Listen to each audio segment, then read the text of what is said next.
नमस्कार, आप देख रहे हैं राजीव टाइम्स और मैं हूं आपके साथ अंचल सोनी। चले रुक करते हैं टॉप 10 खबरों की ओर।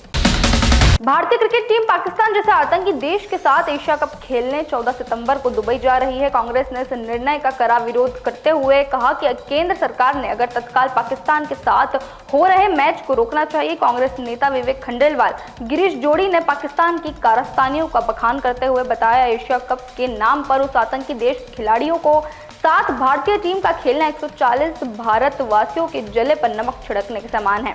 इसको लेकर प्रधानमंत्री नरेंद्र मोदी अमित शाह के सुपुत्र आईसीसी के अध्यक्ष जय शाह, खेल मंत्री अनुराग ठाकुर को पत्र लिखा गया कि अगर मैच होता है तो 14 सितंबर को इंदौर में आत्मदाह किया जाएगा। देखिए, भारत पाकिस्तान का मैच 14 दिसंबर को यूएई में होने वाला है, दुबई में होने वाला है। अब हमारी जो 26 माताएं बहनें जिनके सिंदूर उजड़ गए, जिनकी पत्नियों को आतंकवादियों ने मार दिया और पाकिस्तानी आतंकवादियों ने मार दिया, अभी उनके आंसू तक नहीं सूखे हैं और भारतीय क्रिकेट टीम पाकिस्तान के साथ क्रिकेट खेलना चाह रही है। तो इस तरह की घटना से 140 करोड़ लोगों के हृदय में बड़ा दर्द है। उन बहनों की पहली राखी है जिनके भाई चले गए, उन बहनों को पहली राखी पे अपने भाइयों की याद आएगी और आप 14 सितंबर को आप मैच करा रहे हैं, क्रिकेट मैच। इसके विरोध में कांग्रेस ने घोषणा करी है कि अगर केंद्र सरकार ने तत्काल निर्णय लेकर इस मैच को नहीं रोका तो कांग्रेस 14 सितंबर को गिरीश जोशी और विवेक खंडेलवाल इंदौर में आत्मदाह करेंगे। इन बहरों को जगाने के लिए, इन बहरों के कान में सुनाने के लिए, उन माता बहनों की चीखों को बताने के लिए वो किस तरह से रोई हैं, किस तरह से तड़पी हैं, उन चीखों को सुनाने के लिए ये धमाका करना पड़ रहा है।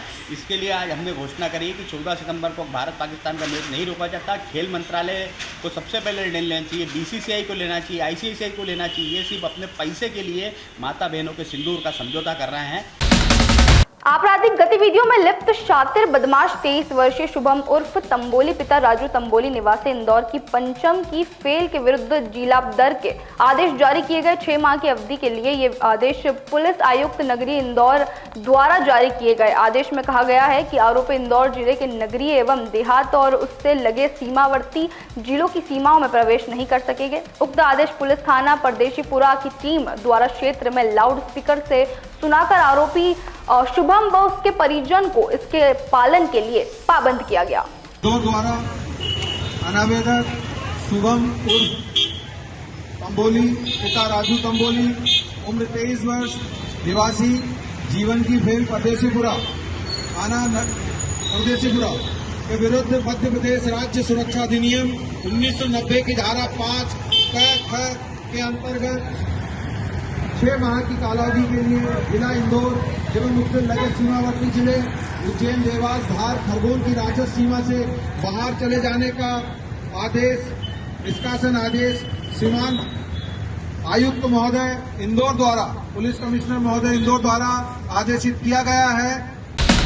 इंदौर के स्टीम रोल थाना क्षेत्र में एक दुखद घटना हुई है, जहां रोसिया सरकार दरगाह के पीछे चोरल नदी में एक लड़का डूब गया। लड़के की पहचान मोहसिन के रूप में हुई है, जो खजराना का रहने वाला है। लड़के के डूबने का लाइव वीडियो सामने आया है, जिसमें ये नदी में डूबता हुआ दिखाई दे रहा है। पुलिस और बचाव टीम मौके पर पहुंच गई और लड़के को ढूंढा जा रहा है।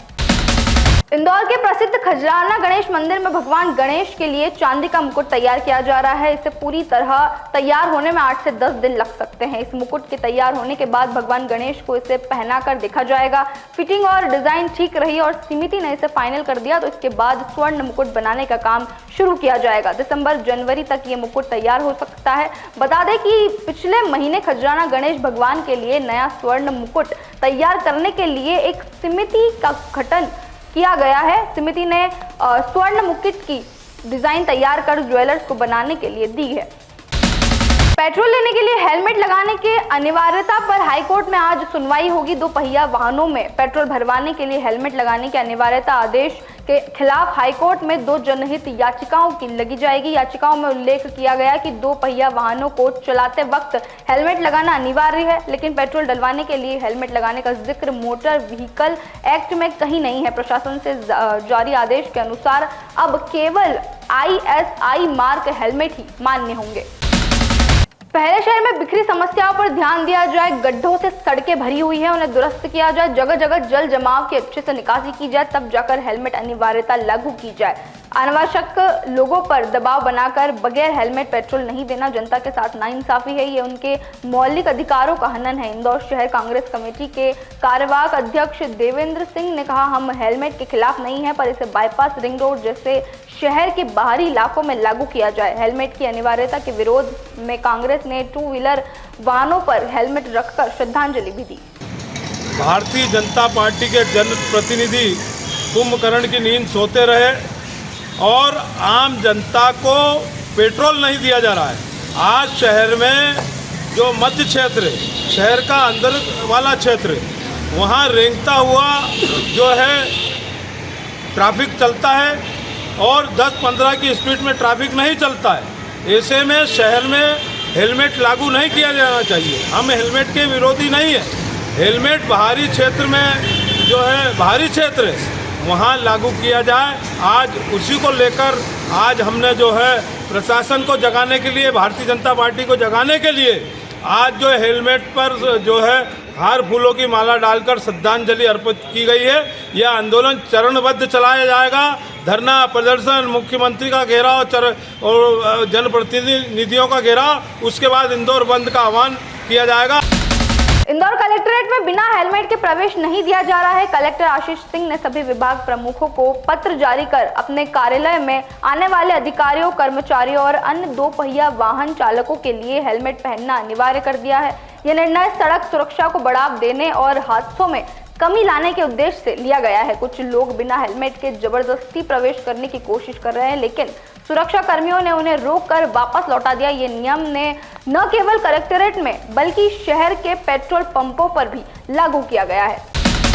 श्रावण मास में भगवान शिव की भक्ति में लीन कांवड़ यात्रियों की आस्था का सफर कहीं जानलेवा न बन जाए, ये सवाल अब प्रशासन के सामने है। काटाफोड़ में नेमावर एक करीब 60 किलोमीटर की दूरी है। 3 थाना क्षेत्रों से गुजरी इस बस में कुल 130 यात्री सवार थे, जबकि बस की क्षमता केवल 42 की ही थी। चौंकाने वाली बात यह है कि वो ओवरलोडेड बस काटाफोड़ से चलकर 3 पुलिस थानों के सामने से होकर गुजरी, लेकिन कहीं भी रोकने की कोशिश नहीं की गई। बस चालक से पूछने पर उसका जवाब था, सवारी ज्यादा थी इसलिए छत पर बिठाना मजबूरी था। ऐसे में अब सवाल ये उठता है कि क्या प्रशासन और पुलिस ने इस खतरे को अनदेखा किया या जानबूझकर नजर फेर ली? यदि कोई बड़ा हादसा हो जाए तो इसकी जिम्मेदारी कौन लेगा? बस मालिक, पुलिस प्रशासन या जिला अधिकारी? ग्वालियर क्षेत्र में सड़कों की हालत बहुत खराब है। इन सड़कों पर सफर करना यानी जान हथेली पर रखना चलने की समान है। ग्वालियर में जनप्रतिनिधियों की संख्या कम नहीं है, पर कोई भी इस और ध्यान नहीं दे रहा है। ऐसे में मुझ जैसे आम आदमी को आवाज उठाना पड़ रहा है। ये पीड़ा ग्वालियर से आया विजय मोहर ने बताई। हाथों में पोस्टर लेकर वो भोपाल विधानसभा के बाहर एक अनोखे अंदाज में प्रदर्शन कर रहा था। प्रदर्शनकारी ने विधानसभा परिसर के अंदर जाने की कोशिश भी की, पर पुलिस प्रशासन ने विधानसभा गेट के बाहर ही उसे रोक दिया। सड़कों के हाल बहुत बुरे हैं। उसके छाया चित्र मैं अपने शरीर पर जो है लगा के आया हूँ। इतने बुरे हाल में जनता जो है वो बहुत परेशान है। आए दिन हादसे हो रहे हैं सड़कें पे और लोग परेशान हो रहे हैं। जिसका जो परिवार को एक व्यक्ति चला रहा है, उसको व्यक्ति को हादसे हो रहे हैं, तो उसकी जिम्मेदारी कौन लेगा? तो प्रश्नकाल चल रहा है विधानसभा में। व्यक्तिगत रूप से मैं जनता जनार्दन का उसमें हूँ, तो मुझे पूछना चाहिए कि भाई इसकी जवाबदारी कौन दे? वो सब लोग हैं मैडम, पर उनमें सवाल करते, आप जाके देखिए, आप पूछिए, अपने समकक्षों से पता करिए। इतनी बुरी अवस्था आज़ादी के 75 साल पहले नहीं हुई होगी। मैं ये जानना चाहता हूँ, व्यक्तित्व कोई कहीं से भी हो, लेकिन जब तक रोडें स्वस्थ और अच्छी नहीं है तो विकास नहीं आ सकता। मैं आपसे ये मैं आपके माध्यम से विधानसभा से पूछना चाहता हूँ, विधानसभा अध्यक्ष भी ग्वालियर से हैं, पक्ष में भी ग्वालियर से लोग हैं, विपक्ष में भी ग्वालियर से लोग हैं। क्या उनको बिल्कुल तरस नहीं आता ग्वालियर की इस स्थितियों के ऊपर? कैसे उनको नींद आ जाती है? कैसे एक परिवार जो है परेशान हो रहा है? एक्सीडेंट लगातार आए दिन हो रहे हैं, इसकी जिम्मेदारी कौन लेगा? उनको आर्थिक मदद कौन देगा? और ना केवल इतना, विकास में ग्वालियर कितना पिछड़ जाएगा इन सब कारणों से। इंदौर पुलिस ने शनिवार रात गोमिंग गश्त के दौरान 1100 से ज्यादा बदमाशों से पूछताछ की और 533 को गिरफ्तार किया। पुलिस ने शराब पीकर वाहन चलाने वाले 150 लोगों को भी पकड़ा और उनके खिलाफ कार्रवाई की। पुलिस ने चारों जोन में छापेमारी कर फरार बदमाशों और वारंटियों को पकड़ने के लिए अभियान चलाया। इससे शहर में अपराध नियंत्रण में मदद मिलेगी। वहीं परदेशीपुरा थाना क्षेत्र के तहत 11 नंबर रोड पर डिलीवरी बॉय किशोर देवड़ा और ग्राहक रूपम गोहर में झगड़ा हो गया। युवकों ने डिलीवरी बॉय पर डंडों से हमला कर दिया। उसकी गाड़ी में भी तोड़फोड़ कर डाली। पुलिस ने दोनों के विरुद्ध केस दर्ज किया है। फिलहाल टॉप 10 खबरों में इतना ही। ऐसी और खबरें जानने के लिए देखते रहिए राजीव टाइम्स।